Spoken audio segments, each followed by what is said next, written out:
विष्णु हमें वहां पर न मिले तो ये जो समय बचा है ये समय भी निकल जाएगा। तो क्यों ना ही भगवान को हम अपने पास में यहीं पर बुला ले। अब नारद उसी जगह पर बैठ गए और बैठ करके भगवान विष्णु का ध्यान करने लगे। मंगलम भगवान विष्णु मंगलम गरुड़ध्वज मंगलम पुंडरीकाक्षाय मंगलाय तनोहरि। नारद उसी जगह पर बैठ करके भगवान विष्णु का ध्यान करते हैं। और ऐसा नहीं, एक बार नहीं, कभी तो कल्पना करता है बहुविधि विनय कीन तू ही काला।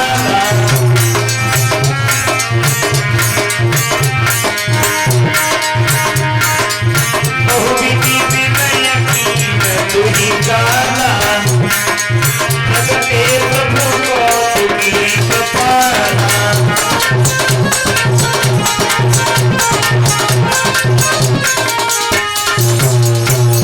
बहुविधि विनय कीन तू ही काला और प्रगटे प्रभु को तू की कृपाला। नाना प्रकार से देवर्षि नारद ने नारायण भगवान की स्तुति की है। पल मात्र में भगवान नारद के सामने पहुंच गए, क्योंकि भगवान तो बैठे ही थे, उन्हें बहाने को कब नारद हमें बुलाए और तब हम नारद के पास में जाए।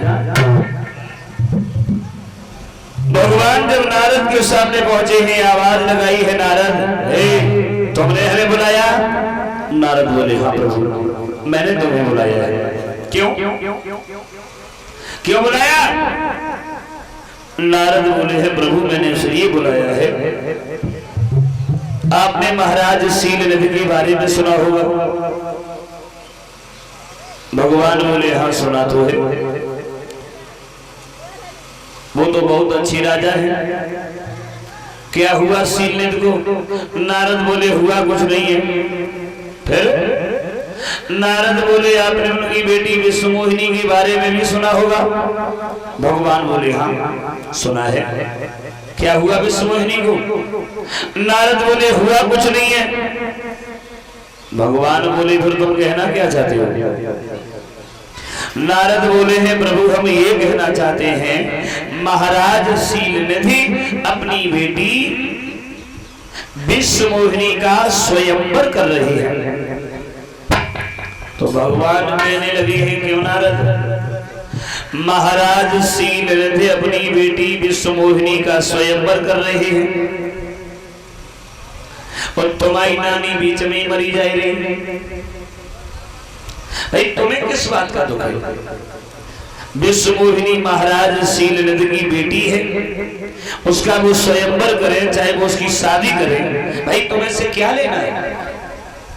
और फिर तुम तो बाल ब्रह्मचारी हो। नारद बोले हैं प्रभु अब इन बातों में कुछ नहीं रखा है। क्या मतलब?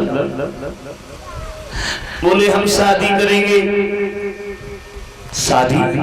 हाँ, और शादी करेंगे तो उसी लड़की से करेंगे। अगर उस लड़की से मेरा विवाह नहीं हुआ तो नारद इस दुनिया में नहीं दिएंगे। भगवान बोले हैं क्यों नारद? अरे कुछ समय पहले तो तुम हमसे ये कह रहे थे कि मेरे समान इस दुनिया में कोई महात्मा नहीं है, मैंने कामदेव को जीता है। लेकिन अचानक तुम्हारे दिल में ये शादी का विचार कैसे आ गया? नारद बोले हैं प्रभु मैंने कहा नहीं, अब इन बातों में कुछ नहीं रखा है। भगवान बोले तो हमें क्यों बुलाया? अगर तुम्हें शादी करनी थी तो सील निधि के यहाँ पर चले जाते, विश्वमोहिनी के साथ शादी कर लेते, तुमने हमें क्यों बुलाया? नारद बोले प्रभु हमने तुम्हें इसलिए बुलाया, आज एक ऐसा काम कर दो जो काम मेरे हित में हो। भगवान बोले मुझे करना क्या है? नारद बोले है प्रभु वो लड़की देखने में इतनी सुंदर है, उसके सामने तो हम कुछ भी नहीं है। हम देखने में भी सुंदर नहीं लगते, तो वो लड़की हमारे गले में वरमाला कैसे डालेगी? इसलिए एक छोटा सा काम कर दीजिए, मुझे इतना सुंदर बना दो, इतना सुंदर बना दो, इतना सुंदर बना दो। भगवान बोले कितना सुंदर बना दो? अरे कुछ तो बताओ। नारद बोले प्रभु इतना सुंदर बना दो, इतना सुंदर बना दो, जो हमारी ओर देखे वो देखता ही रह जाए। और जब ये कहा कि मुझे इतना सुंदर बना दो जो हमारी ओर देखे वो देखता ही रह जाए, तो देखिए आज भगवान ने अपनी माया से नारद का पूरा शरीर सुंदर बना दिया। शरीर तो सुंदर बना दिया, लेकिन चेहरा बंदर का बना दिया। शरीर तो सुंदर बना दिया, लेकिन चेहरा बंदर का बना दिया। अब नारद अपने शरीर की देख देख के बड़ी खुश। अब हमसे ज्यादा सुंदर और कोई ये दुनिया में। अरे अब तो हम उस रंगभूमि में जाएंगे, जैसे ही वो लड़की हमें देखेगी हाथ में परवाना लेकर के भागेगी, और लोग पकड़ेंगे फिर भी नहीं मानेंगे, बात करके हमारे गले में वरमाला डाल देगी, और नारद धीरे से शादी करके निकल आएंगे। और हमें क्या करना? देखिए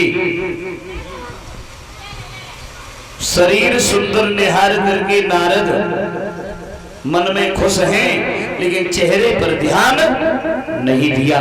चेहरे पर ध्यान क्यों नहीं दिया? चेहरे पर ध्यान इसलिए नहीं दिया कि वो चेहरे पर ध्यान किसी का बिना दर्पण के जाता ही नहीं। बिना दर्पण के, बिना शीशे के हम अपना चेहरा देख नहीं सकते, इसलिए नारद ने चेहरे पर ध्यान नहीं दिया। आज भगवान ने नारद के घमंड को दूर करने के लिए शरीर तो सुंदर बना दिया है, लेकिन चेहरा बंदर का बना दिया है। देखिए वो नारद जो स्वयं को बाल ब्रह्मचारी कहते थे, आज वही नारद एक लड़की के चक्कर में बंदर जैसा चेहरा लेकर के चले गए।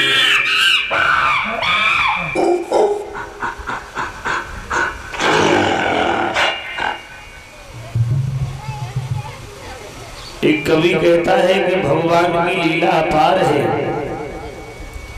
समझ में ये नहीं आता है कि भगवान की क्या माया है, भगवान ने स्त्री के अंदर ऐसा क्या छुपा रखा है।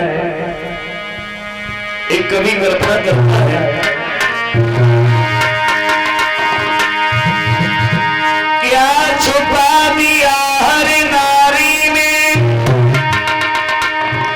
जो नहीं देखने में आता है।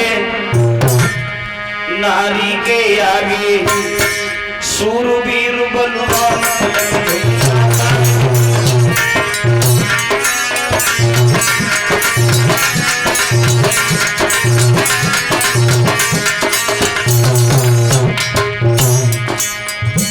कभी कल्पना करता है कि भगवान ने स्त्री के अंदर ऐसा क्या फिट कर दिया जो स्त्री के सामने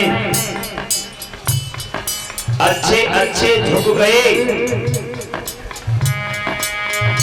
कल्पना करता है कभी, क्या छुपा दिया हर नारी में, नहीं देखने में आता है। नारी के आगे निर्दोष बलवान पलक झुक जाता है।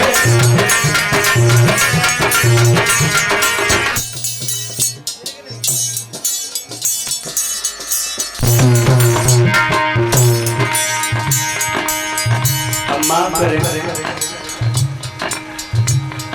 वो कवि तो ये कहता है कि शरीर के अंगों से संबंधित कोई भी बात नहीं है। ऐसा एक प्रमाण नहीं है, कई एक प्रमाण है जो कवि कल्पना करता है।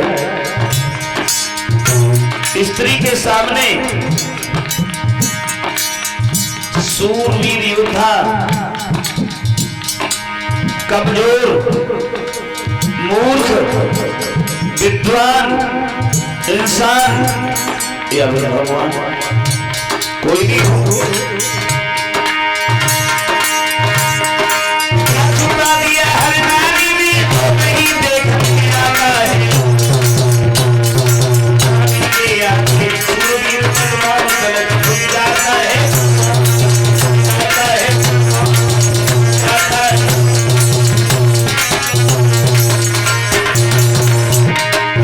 ऐसा एक नहीं कई एक प्रमाण दिए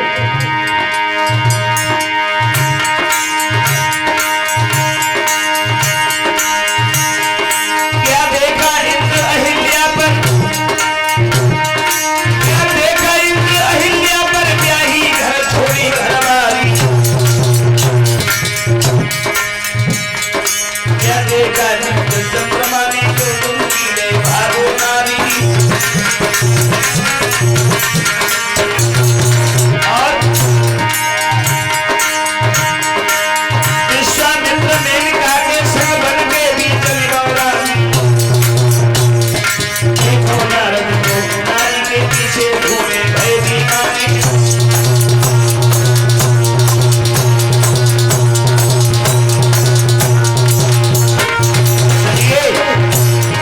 समझ में नहीं आता क्या